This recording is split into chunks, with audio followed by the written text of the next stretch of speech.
काँग्रेसचे नेते राहुल गांधी यांनी पुन्हा एकदा निवडणूक प्रक्रियेवरती आरोप केलेले आहेत.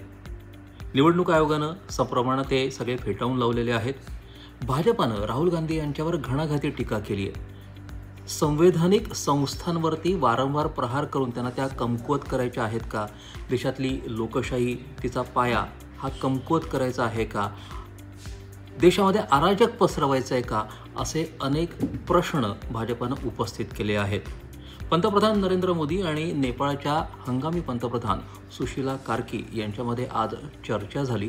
तिथं शांतता कशी प्रस्थापित करता येईल यावरती देखील सदिच्छा पंतप्रधानांनी व्यक्त केलेली आहे. एक आनंदाची आणि थोडी कल्पक अशी घडामोड घडते.